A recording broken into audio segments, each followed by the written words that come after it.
Assalamualaikum warahmatullahi wabarakatuh. Morning guys, morning everybody. How are you today? I hope that everybody are alright today. Okay class, today we'd like to discuss about our new material.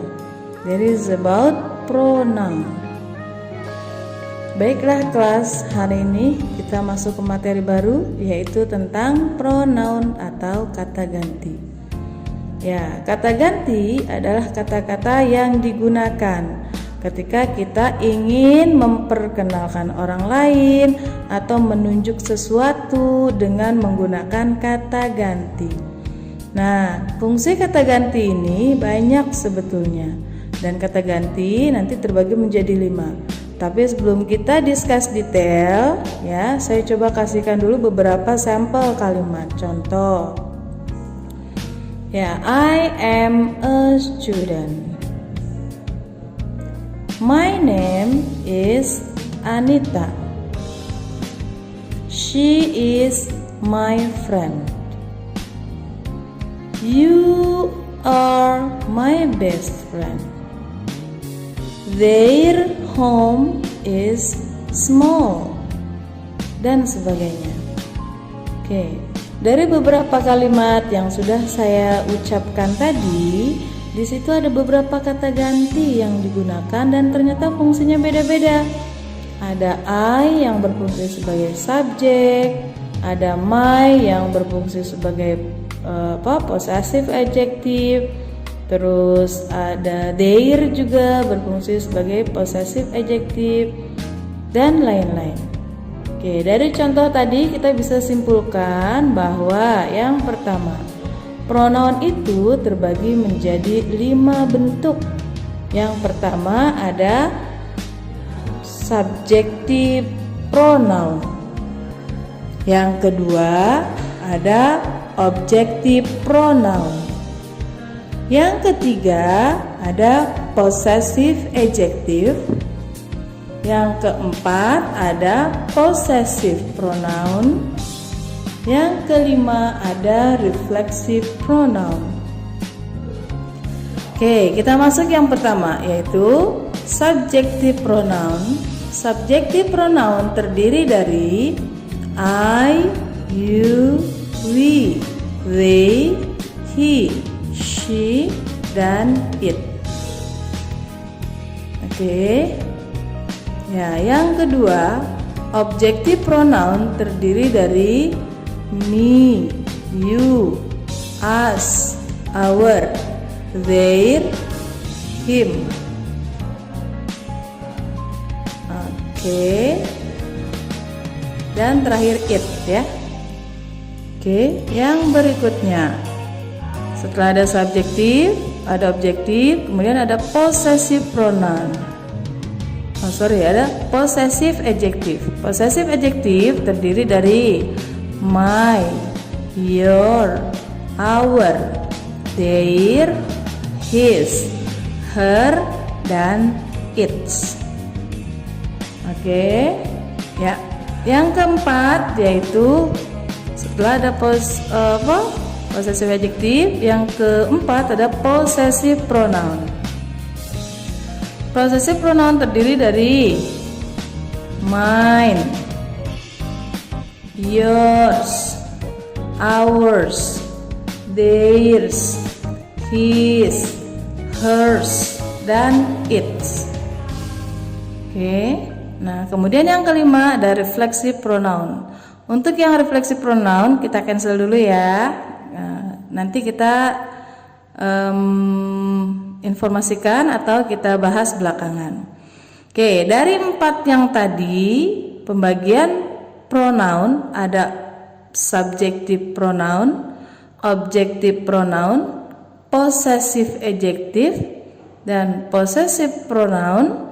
Masing-masing itu ada 7, ya. Dari yang 7 tadi itu nanti kita contoh buat kalimat. Contoh yang pertama yang menggunakan subjek. Kenapa disebut dengan subjektif? Anda harus lihat posisi subjek itu selalu berada di awal atau depan kalimat. Contoh, I am a student. Oke, itu yang menggunakan I. Contoh yang menggunakan you. You are my best friend. Jadi posisinya selalu di depan. Anda nanti teruskan ke bawah ya. Contoh kalimat dari subjective pronoun. Yang kedua, objective pronoun. Kenapa disebut objective pronoun? Karena posisinya selalu ada di belakang kalimat atau setelah kata kerja. Contoh, yang pertama ada kata me, kita buat kalimatnya. Anwar and me, atau you and me. Posisi me-nya setelah ada subjek. Oke. Terus atau contoh lain deh, nggak you and me, tapi misalkan nih, the teacher gives me. Oke. Satu contoh pakai me. Contoh kedua menggunakan you yang fungsinya sebagai objek. Anita sends you a special card.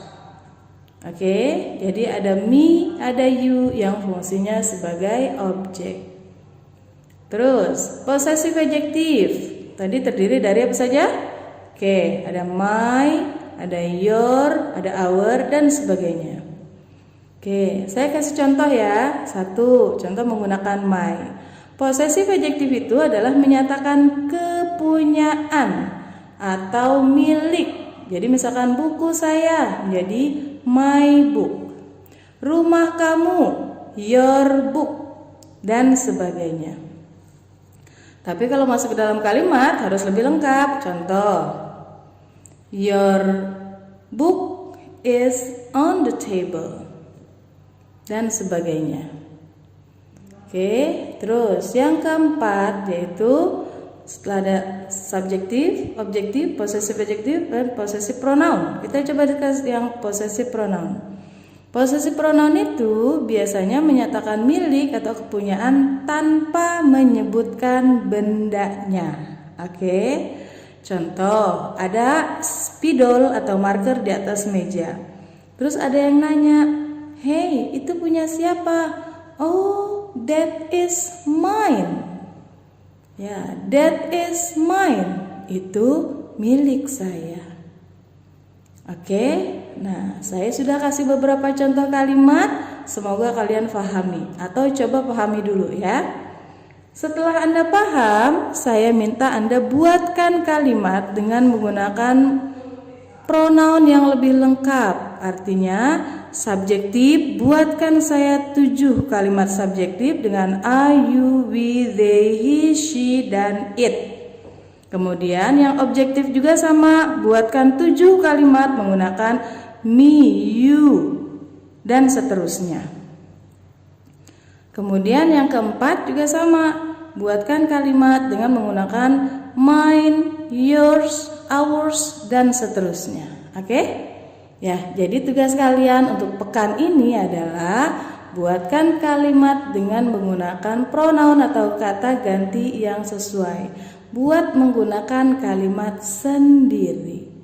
Oke, I think that's enough. Thank you very much. See you next time. Bye-bye. Assalamualaikum warahmatullahi wabarakatuh.